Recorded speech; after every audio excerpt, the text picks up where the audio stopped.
अंबाला में पिछले साल टांगरी नदी में आई बाढ़ का खौफ अभी तक लोगों के दिलों में है। मानसून सर पर है और एक बार फिर से टांगरी नदी के साथ लगते इलाकों के लोगों को अभी से ही बाढ़ का डर सताने लगा है। वहीं कुछ लोगों द्वारा टांगरी नदी के पुल के पास अतिक्रमण किए जाने से भी लोगों में रोष है। अतिक्रमण के खिलाफ लोगों ने टांगरी नदी में जाकर प्रदर्शन भी किया था और इस खबर को हमारे चैनल ने प्रमुखता से दिखाया भी था, जिसका असर भी देखने को मिला। और कुछ ही घंटों के बाद टांगरी नदी के पुल के पास अवैध रूप से बनाए गए लोहे के शेड को अतिक्रमण मालिक ने हटा भी लिया था। इतना ही नहीं, ये खबर प्रशासन समेत मुख्यमंत्री तक भी पहुंची, जिसके बाद मुख्यमंत्री नायब सैनी ने प्रशासन को आदेश जारी किए कि बाढ़ का पानी किसी भी कॉलोनी में नहीं घुसना चाहिए। जितनी भी जेसीबी हायर करनी है करिए, लेकिन टांगरी को गहरा कीजिए ताकि बाढ़ का पानी लोगों के घरों में ना घुसे। इसको लेकर प्रशासन हरकत में आया और टांगरी को गहरा करने का काम शुरू हो गया। टांगरी नदी के आसपास के लोग एक बार फिर से इकट्ठा होकर अंबाला उपायुक्त के दफ्तर पहुंचे और अपनी समस्या को लेकर उनके सामने उसे रखा, जिसके सुनने के बाद प्रशासन द्वारा इस समस्या के समाधान का आश्वासन दिया गया है। यहाँ के लोगों ने अंबाला उपायुक्त को एक मांग पत्र भी सौंपा है, जिसमें टांगरी नदी में से अवैध अतिक्रमण को जल्द से हटाने की मांग रखी गई है। आज हम अपनी संस्था सिटीजन ऑफ राइजिंग इंडिया, जो कि बाढ़ से बचने के लिए कार्यों पे काम कर रही है, इसके लिए हमने 16 जून को आज़ाद नगर में एक पब्लिक मीटिंग रखी थी। और पब्लिक मीटिंग में सभी से सुझाव और राय लेके ये फैसला हुआ था कि हम सभी जो है इसकी लड़ाई अलग अलग न लड़कर इकट्ठे लड़ेंगे और सरकार के संज्ञान में ये बात लाएंगे कि पिछले साल जो बाढ़ आई उसने भारी तबाही मचाई, जिसका कि सर्वविदित है कि सभी का बहुत ज़्यादा नुकसान हुआ है। तो फिर सभी सदस्यों ने कहा कि ये हमने मीडिया में तो दे दिया, अब इसको हम क्या है कि अब जो हमारे डीसी साहब हैं उनके संज्ञान में भी लाना चाहते हैं। उसी के लिए आज हम सब यहाँ इकट्ठे हुए हैं और हमने अपना एक मांग पत्र डीसी साहब को दिया है।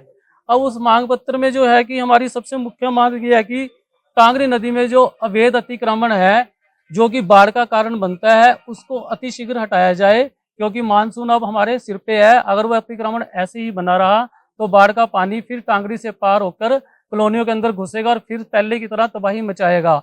दूसरी हमारी मांग क्या है कि सरकार एक्शन मोड में आई है। हम सेटिस्फाइड भी है कि सरकार ने कम से कम कुछ कार्य तो शुरू किया, वहाँ पे कुछ मशीनें तो लगाई हैं, तो हम सरकार के इस कार्य की प्रशंसा करते हैं। लेकिन हमारी तसल्ली इसलिए हो पा रही कि टांगरी बहुत बड़ी है और समय बहुत कम है। मात्र 15 दिन अगर मैं लगाऊं तो आज मानसून में बने हैं। तो हम चाहते हैं कि जो मशीनें हैं और जो ट्रालियां, इनकी संख्या ज़्यादा से ज़्यादा करते हैं ताकि टाइम पे काम पूरा हो जाए, नदी गहरी हो जाए और जो पानी है वो सीधा चला जाए, बाढ़ का कारण ना बने। और इसके अलावा एक अभी सबसे मुख्य चीज़ जो हमने पाई वो क्या हुआ कि काजवे का निर्माण चल रहा था करधान पुल पे कॉलोनियों के साथ जोड़ने का। वो कार्य ना एजेंसी ने रोक दिया। रोकने के बाद क्या किया उन्होंने, जो खुदाई की थी वहां से उसके ना मिट्टी के टिब्बे बन गए और वहां टांगरी ने एक जरा सा नाला बन के रह गया है, जो भारी विनाश और भारी बाढ़ का कारण बन सकता है। अब एक्सीडेंट साहब से हम आज बात यो कर रहे हैं, हमने साफ करा दिया है, लेकिन हमें नहीं लगता अभी कितना काम हुआ है। हम उसका दोबारा सर्वे करेंगे। सिर्फ मतलब आश्वासन पे आश्वासन ही दिए जा रहे हैं जी हम कर देंगे, जितना हमारे हाथ में हम उतना कर देंगे।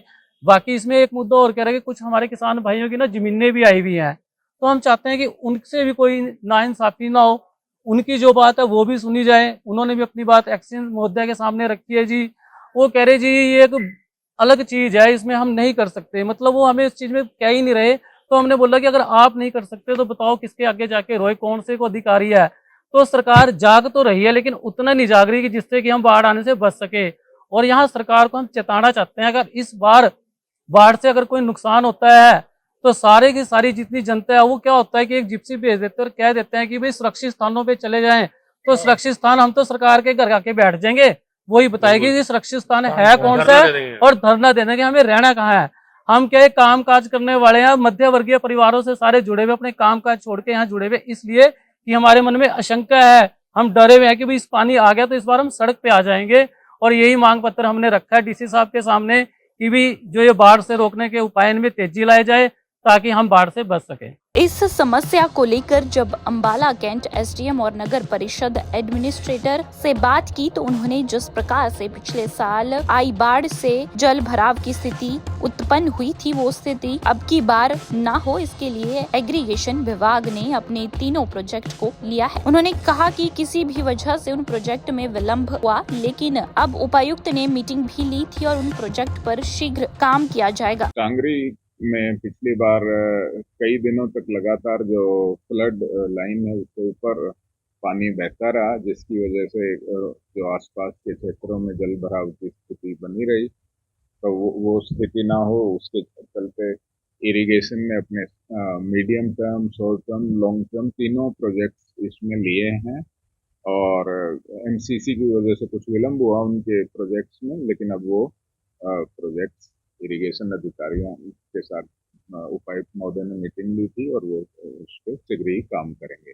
उसमें ना ये जो नदी का एरिया है ये प्राइवेट मलकियत की जमीनें हैं, तो लोग क्योंकि ये ऐसी स्थिति है जो हर साल ही बाढ़ वाटर लॉग रहती है, तो ये सस्ती मिलती है, तो लोग सस्ते के लिए यहाँ मकान आदि बना लेते हैं, जो कि ज़्यादा रिस्की है क्योंकि नदी का जो क्षेत्र है इसमें किसी भी तरीके का इस तरह का बनाना खतरे से खाली नहीं है। पिछली बार भी हमने इनको वार्निंग्स दी थी कि पानी आने की स्थिति बन रही है और वो जल्दी से इन घरों को खाली करें। तो मेरा तो ये मानना है कि इस तरह के इलाकों में बसात ना करें और सेफ जगह से ही अपना मकान बनाएं। बांध बनाने की बात कर रही थी, हाँ, बांध का जो बनाने की बात थी वो इरिगेशन डिपार्टमेंट ने टेंडर किया। दैनिक सवेरा के लिए अंबाला से कृष्ण बाली की रिपोर्ट।